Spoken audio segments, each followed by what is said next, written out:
शादियाँ 7 कामयाब मेरियाँ तो 3-4 जड़ी उजड़ गई। टोटल 12 शादियां हुई हमारा कामयाब हुई। हाँ मेरा बाल किन्ने है ने? बाल 26 हैं। 26 बाल करके आए फिर हुन हालात गंदे ਉਹਨੂੰ ਗੰਦੇ ਨੇ गंदे ਉਦੋਂ ਕਿਵੇਂ ਚੰਗੇ ਸੀ? उसने बंदे कट करते हैं एक दूसरे का धोखा नहीं करते हैं। ਹਿੰਦੂ ਮੁਸਲਮਾਨ ਇਕੱਠੇ ਰਹਿੰਦੇ कटे गिरावा सारा कोई मर्दा तो लान भी जानते हैं।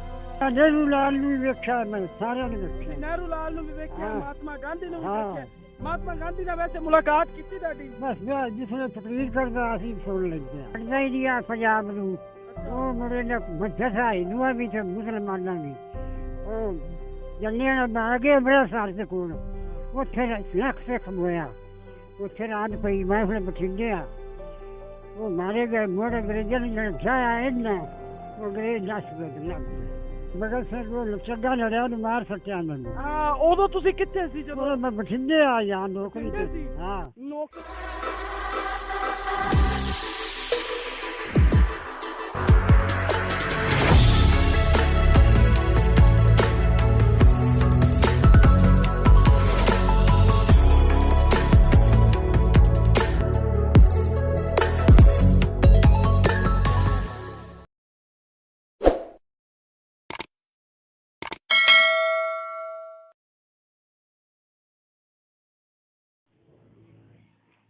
अस्सलाम वालेकुम जी, आप देख रहे हैं जैन आसी व्लॉग्स। आज आपके लिए एक ऐसी स्टोरी लेकर आए हैं कि आप भी सुनकर दंग रह जाएंगे। जी बिल्कुल, आज एक ऐसे शख्स से हम आपको मिलवाएंगे जो पाकिस्तान के पंजाब के एक गांव में रहता है, जो 1886 में पैदा हुआ। 12 शादियां उसने की, 3 बीवियां उसे छोड़कर चली गई, 8 बीवियां जो है उसकी, 8 और 9 बीवियां उसकी बाकी रह गई, 26 उसके जो है वो बच्चे हैं और उसके आगे उनके बच्चे हैं उनके। ये टोटल खानवादा है। उनसे बात करते हैं। उनका नाम मोहम्मद नवाज है, जो पूरी 1 सदी से ऊपर 35 साल जो है वो गुजार रहे हैं और अभी तक जिंदा और अभी तक फिट है। ये भी पूछे थे कि वो कहाँ से थे, कहाँ क्या क्या उन्होंने देखा, किन हालात से गुजरे, जंगें देखी, तरीके खिलाफत देखी, यानी कि 1886 में पैदा हुए, सर सैयद अहमद खान की तहरीक देखी, चलते चलते पाकिस्तान को आज़ाद होता अपनी आंखों से देखा। ठीक है, उसके अलावा 12 शादियां एंजॉय की, क्या खाते थे, अभी तक वो फिट हैं, उनकी खुराक क्या है उस बारे में हम उनसे बात करेंगे। मोहम्मद नवाज हमारे साथ मौजूद हैं। 1886। अस्सलाम वालेकुम बाबा जी। वालेकुम सलाम। अच्छा बाबा जी, तुसी कित्थों दे रहन वाले सी? 1886 तुसी पैदा होए। पिपली मसाबरा ऐस पिछे कित्थों दे रहन वाले सी? पिछे इंडिया च मैं जम्मिया। केड़ी जगह दे इंडिया? वो इंडिया है कलकत्ते को पिंड साडा। कलकत्ते दे कोल पिंड है। साडा जी जी। लखनऊ शहर। अच्छा ਉੱਥੇ ਮੇਰਾ ਮਤਮਦ ਹੋਇਆ ਮੈਂ अच्छा ਜੰਮਿਆ। उत्थे पैदा होए सी। ਹਾਂ ਉੱਥੇ ਹੋਇਆ ਤੇ ਮੁੜ ਅਸੀਂ ਇੰਜ ਨਿਕਲਿਆ ਕਾਰ ਪਿਆ ਤੇ ਭੁੱਖ ਮਰਦੇ ਇੱਥੇ ਆ ਗਿਆ। इधर आ गए? ਹਾਂ ਇੱਥੇ ਮੁੜ ਗੱਡੀ ਤੇ ਨੌਕਰੀਆਂ ਲੱਗ ਗਏ। नहीं ये कदों आए सी इधर? ਇਹ ਉੱਥੇ ਹੁਣ ਥੋੜ੍ਹੇ ਅੱਗੇ ਆ ਗਿਆ। पाकिस्तान बनने तो बाद ही आए ਉਹ सी ਅੱਗੇ ना? ਅੱਗੇ नहीं ते तरीके खिलाफत जदों होई सी, गांधी ने ऐलान किया ਹਾਂ या कि सारा सूट भी जला, उदों तुसी तुहानू होश सी? ਉਸੇ ਮੈਂ ਨੌਕਰੀ ਲੱਗਿਆ ਬਠਿੰਡੇ 8 ਘੰਟੇ ਦਿਨ। अच्छा अच्छा, बठिंडे तुसी ਹਾਂ नौकरी लगे होए? ਹਾਂ ਇੰਡੀਆ ਪਿਓ ਸਾਡਾ ਵੀ ਲੱਗਿਆ ਹੋਇਆ। प्यो तुहाडा भी लगा होया? हाँ। अच्छा ते तुहाडी सब तो पहली शादी केड़े सन च होई? ਸਭ ਜੋ ਇਹ ਹੈਦਰਾਬਾਦ ਸਿੰਧ ਚ। हैदराबाद सिंध च होई? ਹਾਂ ਮਾਜੀ ਗਰਾ ਬਣੇ अच्छा अच्छा ਉਹ ਜਿਹੜੀ ਛਾਣੀ ਮਾਰ ਜਨ ਸਰਕਸ ਚ। अच्छा अच्छा अच्छा। ਉਹ ਤੂੰ ਨਹੀਂ ਆਈ ਮੈਂ ਵੀ ਸਰਕਸ ਚ ਲਿਆ। सर्कस च भी बाबे होरां ने सर्कस च भी काम किया और पहली शादी सर्कस च। ਸਾਲ ਕੀਤਾ ਕੰਮ ਸਰਕਸ ਚ। 18 साल सर्कस च काम किया ਹਾਂ है। ਉੱਥੇ। नहीं ते ओ शादी जदों तुसी कीती सी उदों पाकिस्तान ते इंडिया इकट्ठे सन? ਨਹੀਂ ਹਿੰਦੂ ਗਿਆ ਤੇ ਮੁਸਲਮਾਨ ਉਹ ਇਕੱਠੇ ਗਿਆ। इकट्ठे आए? ਹਾਂ यानी कि उदों तुसी शादी कीती है? ਹਾਂ उदों की हालात हुंदे हैं? ਇਹ ਤੇ ਜੋ ਚੱਗੇ ਆਏ ਫਿਰ ਹੁਣ ਹਾਲਾਤ ਗੰਦੇ ਨੇ। हुण गंदे ने? ਆ ਗੰਦੇ उदों किवें चंगे सी? ਉਹਨੇ ਬੰਦੇ ਭੱਜ ਕਰਦੇ ਇੱਕ ਦੂਜੇ ਨਾਲ ਧੋਖਾ ਨਹੀਂ ਕਰਦੇ ਆ। हिंदू मुसलमान इकट्ठे रहंदे ਹਾਂ सी? ਇਕੱਠੇ ਬਿਰਾਵਾ ਸਾਰਾ ਕੋਈ ਮਰਦਾ ਤਾਂ ਲੈਣ ਵੀ ਜਾਂਦੇ ਆ। ओए कोई मरदा लैन भी जांदे ते हुण ओ चीज़ां नहीं है क्या? ਨਹੀਂ ਨਹੀਂ ਕੋਈ तुसी की आंदे जी आज़ादी सही रही है अपने हक च है? ਉਸ ਵੇਲੇ ਤਾਂ ਸਹੀ ਆਈ ਨਾ। हाँ ਉਹ ਉਹਦੇ ਫੁੱਟ ਗਏ ਉਹ ਵੀ ਚੱਲ ਜਾਣ ਮੈਂ ਉਹਦੇ ਵੀ ਜਾਣਾ। ਕਦੇ ਕਦੇ ਲੱਗ ਜਾਂਦਾ ਮੈਂ। ਤੁਸੀਂ ਉੱਧਰ ਚਲੇ ਜਾਂਦੇ ਹੋ, ਹਾਂ। ਤੁਹਾਨੂੰ ਰੋਕਦੇ ਨਹੀਂ? ਨਹੀਂ, ਮੇਰੇ ਕੋਲ ਪਰਮਿਟ ਬਣਵਾਇਆ ਹੋਇਆ। ਪਰਮਿਟ ਬਣਵਾਇਆ ਹੈ? ਹਾਂ। ਅੱਛਾ, ਉਹਦੇ ਵੇ ਨਾ ਉਹ ਵੀ ਚੱਲ ਗਿਆ, ਰੋਟੀਆਂ ਜ਼ਮੀਨਾਂ ਹੀ ਨਹੀਂ ਦਿੱਤੀਆਂ ਉਹਨਾਂ। ਕਿੰਨੀਆਂ ਜ਼ਮੀਨਾਂ ਸੀ ਤੁਹਾਡੀਆਂ ਬਾਬਾ ਜਿੰਦੇ ਜੀ? ਉੱਥੇ 100 ਕਿੱਲੇ ਉਹਨੂੰ 50 ਦਿੱਤੀਆਂ ਨੇ, ਜਿਹੜੇ ਇਹਨੂੰ ਛੱਡ ਗਏ। 100 ਛੱਡ ਗਏ 50। ਤੁਹਾਡੀ ਕਿੰਨੀ ਜ਼ਮੀਨ ਆਈ? ਸਾਡੀ ਤਾਂ ਹੈ ਹੀ ਕਾਈ ਨਹੀਂ, ਸਾਡੀ ਕੋਈ ਨਹੀਂ ਆਈ। ਕੋਈ ਨਹੀਂ, ਇਸ ਮਜ਼ਦੂਰੀ ਕਰਦੇ ਬਾਬਾ ਰਹੇ। ਜੀ ਤੁਹਾਡੇ ਇਸ ਟਾਈਮ ਤੁਹਾਡੀ ਉਮਰ ਤੇ ਜਿਹੜੇ ਤੁਹਾਡੇ ਯਾਰ ਬੇਲੀ ਆਏ, ਤੁਹਾਡੇ ਨਾਲ ਜਿਹੜੇ ਜੰਮੇ ਆਏ, ਉਹ ਹਾਲੇ ਵੀ ਹੈਗੇ ਨੇ? ਕੋਈ ਬੰਦਾ ਨਹੀਂ, ਮਾਰ ਖੱਪ ਗਏ ਸਾਰੇ ਮਾਰ ਗਏ? ਸਭ, ਇੱਕ ਵੀ ਕੋਈ ਨਹੀਂ, ਬਸ ਸਾਰਾ ਬਾਣਾ ਬਾਬਾ ਜੀ, ਕਰਾਚੀ ਪੈ ਗਿਆ। ਟੋਟਲ ਤੁਹਾਡੀਆਂ ਸ਼ਾਦੀਆਂ ਕਿੰਨੀਆਂ ਹੋਈਆਂ ਨੇ? ਸ਼ਾਦੀਆਂ 7 ਕਾਮਯਾਬ ਰਹੀਆਂ ਤੇ 3-4 ਜਿਹੜੀ ਉਜੜ ਗਈਆਂ। ਟੋਟਲ 12 ਸ਼ਾਦੀਆਂ ਹੋਈਆਂ, ਬਾਰਾਂ। ਕਾਮਯਾਬ ਹੋਈਆਂ। ਹਾਂ, ਮਾਰਾ ਬਾਲ ਕਿੰਨੇ ਹੈਗੇ ਨੇ? ਬਾਹਰ 26 ਹੈ। 26 ਬਾਲ ਨੇ? ਹਾਂ। ਬਾਬਾ ਜੀ ਕੀ ਖਾਂਦੇ ਜੀ, ਹਾਲੇ ਤੱਕ ਫਿੱਟ ਹੋ? ਤੁਹਾਡੀ ਖੁਰਾਕ? ਸਾਰੇ ਨੌਕਰੀਆਂ ਕਰਦੇ ਆ, ਮਿਹਨਤ ਮਜ਼ਦੂਰੀ ਤਾਂ ਕਰਦੇ ਫਿਰਦੇ ਆ। ਅੱਛਾ, ਯਾਨੀ ਕਿ ਹਾਂ। ਸਕੂਨ ਨਾਲ ਨਹੀਂ ਬਹਿੰਦੇ, ਕੰਮ ਕਰਦੇ? ਕੰਮ ਕਰਦੇ ਆ, ਸੁੱਕੇ ਪਏ ਆ। ਅੱਛਾ, ਤੇ ਬਾਬਾ ਜੀ ਇਹ ਜਦੋਂ ਪਾਕਿਸਤਾਨ ਆਜ਼ਾਦ ਹੋਇਆ 1947 ਦੇ ਵਿੱਚ, ਜਦੋਂ ਐਲਾਨ ਹੋਇਆ ਹਾਂ। ਕਿ ਪਾਕਿਸਤਾਨ ਆਜ਼ਾਦ ਹੋ ਗਿਆ, ਉਦੋਂ ਤੁਸੀਂ ਕਿੱਥੇ ਸੀ? ਉਸ ਵੇਲੇ ਅਸੀਂ ਮੈਂ ਮੁਲਤਾਨ ਆ, ਸ਼ਾਮਲੀਆਂ ਸਟੇਸ਼ਨ ਤੇ। ਮੁਲਤਾਨ ਹਾਂ, ਰੇਲਵੇ ਚ ਆ, ਨੌਕਰੀ ਤੇ। ਅੱਛਾ, ਰੇਲਵੇ ਨੌਕਰੀ ਤੇ ਆਏ? ਹਾਂ। ਅੱਛਾ, ਐਲਾਨ ਹੋਇਆ ਤੇ ਫਿਰ ਤੁਸੀਂ ਉਹ ਮੁੰਡੇ ਉੱਥੇ ਇਧਰੇ ਭੱਜ ਗਏ। ਉਦੋਂ ਮੈਂ ਗੱਡੀਆਂ ਕਚਾਰ ਦੇ ਬੰਦ ਵੀ ਰਹੀਆਂ ਪਿੱਛੇ, ਉਹ ਦੁਰਦੂ ਮੋੜ ਚਾਲ ਪੰਜਾਂ ਮੋੜ ਸਾਨੂੰ ਸਾਧਨ ਆ ਜਾਓ ਆਦੇ ਕਾਰੋਬਾਰ ਤੇ। ਹਾਲਾਤ कैसे सन? ਹਾਲਾਤ ਤੁਸੀਂ ਪਿੱਛੇ ਮੰਗੇ ਰਹੇ ਕੋ 4 ਸਾਲ। ਨਾਜ਼ਰੀਨ ਵਿਚਾਰੇ ਜੁੜੇ ਹੋਏ ਹਿੰਦੂਆਂ ਲੁੱਟ ਲੱਟ ਲੈ ਆਏ। ਇਧਰੇ ਵੀ ਲੁਕੀ ਤੇ ਗਏ ਸੱਤ ਜਿਹੜੇ ਆਪਣੇ ਹੀ ਮਜ਼ਬੂਤ ਕਰਕੇ ਆਏ। ਕਿਹੜੇ ਅੰਗਰੇਜ਼ ਨਾਲ ਕੰਮ ਕਰਦੇ? ਹਾਂ, ਕਿਹੜੇ ਅੰਗਰੇਜ਼ ਨਾਲ ਬਾਬਾ ਜੀ ਕੰਮ ਕਰਦੇ? ਮੈਂ ਰੈਂਕਲੀ ਸਾਹਿਬ ਆ, ਲਾਟ ਸਾਹਿਬ ਗੱਡੀਆਂ ਦਾ ਮੇਰਾ ਕਰਦਾ ਰਿਹਾ। ਲਾਰਡ? ਲਾਟ ਸਾਹਿਬ ਆ ਗੱਡੀਆਂ ਦਾ। ਲਾਰਡ ਹੈਗਾ ਗੱਡੀਆਂ ਦਾ? ਹਾਂ, ਲਾ ਜਾ ਰੈਂਕਲੀ ਸਾਹਿਬ। ਰੈਟਲੀ? ਰੈਂਕਲੀ ਰੈਟਲੀ। ਰੈਂਕਲੀ ਸਾਹਿਬ। ਲਾਰਡ ਰੈਡਲੀ ਦੇ ਨਾਲ ਗੱਡੀਆਂ ਦਾ ਕੰਮ ਕਰਦੇ ਰਹੇ ਨੇ ਮੁਹੰਮਦ ਨਵਾਜ਼ ਸਾਹਿਬ। ਬੜੀ ਗੱਲ ਹੈ ਜੀ, ਹਾਲੇ ਤੱਕ ਯਾਦ ਹੈ ਲਾਰਡ ਰੈਡਲੀ। ਇਹ ਕਿੱਥੇ ਹੁੰਦੇ ਸਨ ਜੀ ਲਾਰਡ ਰੈਡਲੀ? ਉਹ ਬਗਲਾ ਮੁਲਤਾਨ ਸ਼ਾਮਲੀ ਲੋਧਰਾ ਸਟੇਸ਼ਨ से अच्छा अच्छा। सामने सीटे ਸਾਹਮਣੇ ਸਿੱਥੇ? कराची रहे हैं, दिल्ली रहे हैं, काबुली दरवाजे को स्टेशन जड़ा। ਤੁਸੀਂ ਕਾਦੇ ਆਜ਼ਮ ਨੂੰ ਮਿਲੇ ਸੀ ਕਦੇ? वो बड़े ਕਿੰਨੀ वो ਵਾਰੀ? तकरीरा करने इसमें आए ना, उधर वलायत पढ़ू ਹਾਂ उधर वकील आ ਹਾਂ, उसने मिलते रहे हैं ਅਸੀਂ।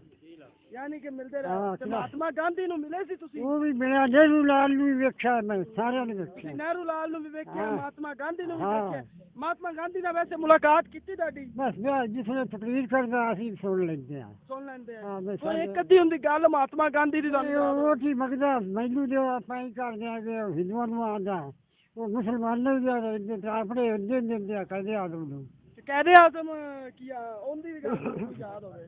ਕਹਦੇ ਆਦਮ ਦੀ ਇਹ ਤਕਰੀਰ ਹੀ ਆਈ ਵੀ ਵੋਟ ਦਿਓ ਤੇ ਆਪਾਂ ਕਾਮਯਾਬ ਹੋਈਏ। ਤੁਸੀਂ ਉਦੋਂ ਆਕੇ ਸੀ ਜਦੋਂ ਤੁਸੀਂ ਤਕਰੀਰਾਂ ਸੁਣਦੇ ਸੀ, ਤੁਸੀਂ ਗਾਂਧੀ ਦੇ ਮਗਰ ਜ਼ਿਆਦਾ ਲੱਗਦੇ ਸੀ ਜਾਂ ਕਾਇਦੇ ਆਜ਼ਮ? ਇਹਦੇ ਮਗਰ ਲੱਗਦੇ ਆਏ ਸੀ। ਅੱਛਾ, ਤੁਸੀਂ ਹਾਂ ਚਾਹੁੰਦੇ ਸੀ ਆਜ਼ਾਦੀ ਹੋਵੇ? ਹਾਂ ਹਾਂ।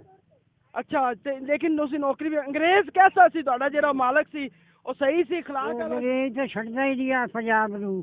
ਅੱਛਾ। ਉਹ ਮੁੰਡੇ ਨੇ ਮੱਧਾ ਹਿੰਦੂਆਂ ਵੀ ਤੇ ਮੁਸਲਮਾਨਾਂ ਵੀ। ਉਹ ਜੰਨਿਆਂ ਨਾਲ ਆ ਗਏ ਬੜਾ ਸਾਰ ਦੇ ਕੋਲ, ਉੱਥੇ ਲੱਖ ਸਿੱਖ ਹੋਇਆ। ਉੱਥੇ ਰਾਤ ਪਈ, ਮੈਂ ਫਿਰ ਬਠਿੰਡੇ ਆ। ਉਹ ਮਾਰੇ ਗਏ ਮੋੜ ਅੰਗਰੇਜ਼ਾਂ ਨੇ ਜਿਹੜਾ ਬਚਾਇਆ ਇਹਨਾਂ, ਉਹ ਅੰਗਰੇਜ਼ ਨੱਸ ਗਏ ਤੇ ਲੱਗ ਗਏ। ਪੂਰੀ ਇੱਕ ਸਦੀ ਬਾਬਾ ਜੀ ਤੁਸੀਂ ਵੇਖ ਲਈ ਹੈ। ਤੁਸੀਂ 47 ਦੀ ਤੁਸੀਂ ਤਰੀਕੇ ਖਿਲਾਫਤ ਵੇਖੀ, ਤਰੀਕੇ ਖਿਲਾਫਤ ਤੋਂ ਬਾਅਦ ਤੁਸੀਂ ਆਜ਼ਾਦੀ ਵੇਖੀ, ਆਜ਼ਾਦੀ ਤੋਂ ਨਹੀਂ ਉਹ ਜਦੋਂ ਭਗਤ ਸਿੰਘ ਦਾ ਪਤਾ ਤੁਹਾਨੂੰ? ਹਾਂ, ਭਗਤ ਸਿੰਘ ਉਹ ਚੱਗਾ ਲੜਿਆ, ਉਹਨੂੰ ਮਾਰ ਸੱਟਿਆ ਮੈਨੂੰ। ਹਾਂ, ਉਦੋਂ ਤੁਸੀਂ ਕਿੱਥੇ ਸੀ ਜਦੋਂ? ਉਹ ਮੈਂ ਬਠਿੰਡੇ ਆ ਯਾਰ ਨੌਕਰੀ ਬਠਿੰਡੇ ਤੇ। ਸੀ? ਹਾਂ, ਨੌਕਰੀ ਤੇ ਸੀ ਬਾਬੇ ਹੋਰੀ, ਬਠਿੰਡੇ ਸੀ ਤੇ ਭਗਤ ਸਿੰਘ ਨੂੰ ਮਾਰ ਛੱਡਿਆ। ਤੇ ਭਗਤ ਸਿੰਘ ਜਦੋਂ ਮਰਿਆ ਸੀ ਤੇ ਕਿੰਨਾ ਕੁ ਰੋਲਾ ਪਿਆ ਸੀ? ਮੇਰਾ ਰੋਲਾ ਸਿੱਖਾ ਗੱਤਿਆ, 5-7 ਸਿੱਖ ਹੋਰ ਵੀ ਮਰੇ ਆ। ਅੱਛਾ। ਜਰਨੈਲ ਸਿੰਘ ਦੇ ਜਨਾ ਹੈ, ਉਹ ਮੈਨੂੰ ਜਵਾਨੀ ਨੂੰ ਯਾਦ ਵੀ ਨਹੀਂ ਦੂਸਰੇ ਹੈ। ਅਸੀਂ ਮੁੜ ਆਪ ਗੱਡੀਆਂ ਤੇ ਚੜ੍ਹਦੇ ਆਪਾਂ ਘਰਾਂ ਦੇ ਆ ਗਏ, ਉਹਦੇ ਜਾਂਦੇ ਰਹੇ। ਅੱਛਾ। ਉਹ ਮੁੜ ਅਸੀਂ ਤੇ ਨੌਕਰੀਆਂ ਵਿੱਚ ਮਹੀਨਾ ਮੁੜ ਦੋ ਛੱਡੀ ਮੱਥੇ ਮੁੜ ਜਾਣ ਲੱਗੇ। ਨੌਕਰੀਆਂ ਯਾਨੀ ਕਿ ਤੁਸੀਂ ਉਦੋਂ ਜਦੋਂ ਭਗਤ ਸਿੰਘ ਨੂੰ ਫਾਂਸੀ ਹੋਈ ਇਹਨਾਂ ਮਾਰ ਛੱਡਿਆ, ਠੀਕ ਹੈ, ਉਹ ਸਹੀ ਕੀਤਾ ਸੀ ਇਹਨਾਂ? ਹਾਂ, ਸਹੀ ਕੀਤਾ ਨਹੀਂ ਤੇ ਸਾਲ ਅੰਗਰੇਜ਼ ਗਿਆ ਨਹੀਂ ਤੇ ਜਾਂਦੇ ਨਹੀਂ ਆ। ਜਾਂਦੇ ਨਹੀਂ ਹੈ, ਭਗਤ ਸਿੰਘ ਨੇ ਸਹੀ ਕੀਤਾ। ਅੱਛਾ ਬਾਬਾ ਜੀ, ਉਹ ਵੀ ਗੱਲ ਠੀਕ ਹੋ ਗਈ, ਆਜ਼ਾਦੀ ਵੀ ਹੋ ਗਈ ਹੈ। ਫਿਰ ਆ ਜਾਂਦੇ ਜੀ 71 ਦੀ ਜੰਗ। ਸਭ ਤੋਂ ਪਹਿਲੇ ਜਿਹੜੀ ਜੰਗ ਹੋਈ ਹੈ 65 ਦੀ ਹੋਈ ਹੈ। ਤੇ 65 ਦੀ ਜੰਗ 'ਚ ਤੁਹਾਡੀ ਉਮਰ ਕਿੰਨੀ ਆਈ 65 ਦੀ ਜੰਗ 'ਚ? ਉਹ ਮੇਰੀ ਉਮਰ ਸ਼ਾਕਰ 45 ਕੁ ਸਾਲ ਆਈ। 50 50 ਕੁ ਸਾਲ ਤੁਹਾਡੀ ਉਮਰ ਆਈ। ਗੱਭਰੂ ਆ ਮੈਂ। यानी कि उदों की हालात होए सन तुसी केड़ी जगह उसने मैं मुल्तान सामने स्टेशन से आते थे से आ गया है गड्डी से ते आज ना वसीरपुर तो पग स्टेशन वो की मजा दे ना दी उस्मान दाना ये तो त्राय फटे भरे नु मामली मा बड़बाट बात मुसलमान दा गड्डी मारा ओ इतने मोन लगे ना वो वेख्या ना सा फटे सिपाही कासी भूखे में मरे तो नहीं क्यों आ गए थे बच जाओ असं गड्डी छड़े मां ने तो जाती पे या मुल्तान खड़े दो दिन लगते दोस्तों दूर गड्डी बाबा जी ਤੁਹਾਡੀਆਂ ਸਾਰੀਆਂ ਖਾਹਿਸ਼ਾਂ ਪੂਰੀਆਂ ਹੋ ਗਈਆਂ ਨੇ ਕਿ ਕੋਈ ਖਾਹਿਸ਼ ਰਹਿੰਦੀ ਤੁਹਾਡੀ नहीं बस मैं तो उठ गया गल्ला कर ਗੱਲਾਂ ਕਰ ਕਰਕੇ ਵੀ ਬਾਬਾ ਜੀ ਉੱਠ ਗਏ ਨੇ ਬਾਬਾ ਜੀ ਦੀ ਉਮਰ ਜਿਹੜੀ ਹੈ ਬਾਬਾ ਜੀ ਦੇ ਬੇਟੇ ਨੇ ਜੀ ਜਿਨ੍ਹਾਂ ਦੀ 1947 ਚ ਪੈਦਾਇਸ਼ ਹੋਈ ਬਾਬਾ ਜੀ ਦੀ ਕਿੰਨਵੀਂ ਸ਼ਾਦੀ ਚ ਤੁਸੀਂ ਹੈਗੇ ਹੋ ਅਸੀਂ ਪੰਜਵੀਂ ਸ਼ਾਦੀ ਚ ਆਏ ਹਾਂ ਜੀ। ਬਾਬਾ ਜੀ ਦੀ ਪੰਜਵੀਂ ਸ਼ਾਦੀ ਚ ਹੈ ਉਹਨਾਂ ਦੇ ਬੇਟੇ ਨੇ ਜੀ ਜਿਨ੍ਹਾਂ 1947 ਚ ਪੈਦਾ ਹੋਏ ਨੇ ਤੇ 53 ਬਲਕਿ ਅਗਰ ਦੇਖਿਆ ਜਾਏ ਤਾਂ 70 ਸਾਲ ਉਮਰ ਹੋਈ ਖਲੋਤੀ ਹੈ ਕਿਉਂਕਿ ਅਗਰ 47 ਚ ਪੈਦਾ ਹੋਏ ਜੇ 70 ਪਲੱਸ ਹੋਈ ਖਲੋਤੀ ਹੈ ਤੇ ਮਾਸ਼ਾਅੱਲਾ ਜੀ ਬੜੀ ਜ਼ਿਆਦਾ ਉਮਰ ਹੈ ਮਤਲਬ ਤੁਹਾਡੀ ਫੈਮਿਲੀ ਚ ਖੁਰਾਕ ਕਿਹੜੀ ਖਾਧੀ ਜਾਂਦੀ ਹੈ ਮਾਸ਼ਾਅੱਲਾ ਉਮਰਾਂ ਇੰਨੀਆਂ ਹਾਲੇ ਤੱਕ ਜਿਹੜਾ ਜਾਂ ਤੁਸੀਂ ਦੇਸੀ ਖੁਰਾਕ ਹੈ ਵਲੈਤੀ ਹੈ ਕੀ ਹੈ ਕਿਹੜੀ ਗੌਰ ਦੀ ਗੱਲ ਹੈ ਸਾਰੇ ਅਸੀਂ ਮੱਝਾਂ ਰੱਖਣੇ ਆ ਜੀ ਅੱਛਾ ਦੇਸੀ ਖੁਰਾਕ ਖਾਂਦੇ ਆ ਦੇਸੀ ਚਾਹ ਪੀਂਦੇ ਆ ਦੇਸੀ ਕੰਮ ਕਰਨੇ ਆ ਹੋਰ ਸਾਨੂੰ ਕੋਈ ਇਹਦਾ ਕੁਝ ਖਾਤਾ ਨਹੀਂ ਦੇਸੀ ਖਾਂਦੇ ਜੀ ਬਾਹਰੋਂ ਕੋਈ ਸ਼ੈ ਨਹੀਂ ਖਾਂਦੇ ਨਹੀਂ ਨਹੀਂ मारू खाते मक्खन से मक्खी नाथ बिदाम ਮੱਖਣ ਤੇ मक्खी के बिदाम ਬਦਾਮ ਰਲਾ ਕੇ ये तुम्हारी भर से चमचियां ने खा जाना ਇਹ ਜਨਾਬ ਚਮਚੀਆਂ ਨਾਲ ਖਾ मोर ਜਾਣਾ खाई के कोठे चढ़ जाना ਅੱਜ ਤੇ ਕੋਠੇ ਤੇ ਚੜ ਜਾਣਾ ਤਾਂ ਕਿ ਹਜ਼ਮ ਨਹੀਂ ਹੋ ਜਾਵੇ ਤੇ ਵੇਖ ਰਹੇ ਜੇ ਬਾਬੇ ਹੋਰਾਂ ਨੂੰ 135 ਸਾਲ ਉਮਰ 1947 ਚ ਬੇਟਾ ਜੀ ਪੰਜਵੀਂ ਸ਼ਾਦੀ ਚ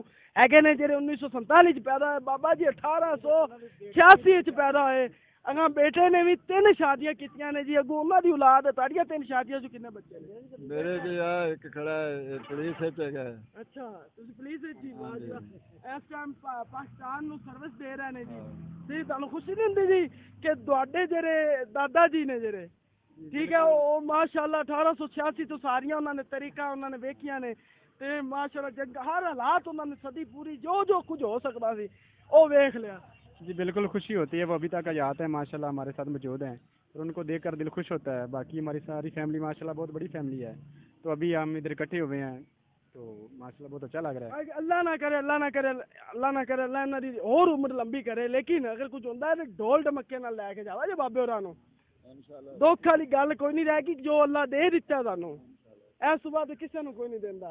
अगर आपको मेरी ये स्टोरी पसंद आई है तो आप इसको कमेंट करें, लाइक करें, शेयर करें और साथ लगे बेल आइकन के बटन को भी दबा दें और मेरे चैनल को सब्सक्राइब कर लें। दोबारा एक नई स्टोरी के साथ मिलेंगे, तब तक के लिए इजाज़त दीजिए। अल्लाह हाफिज़।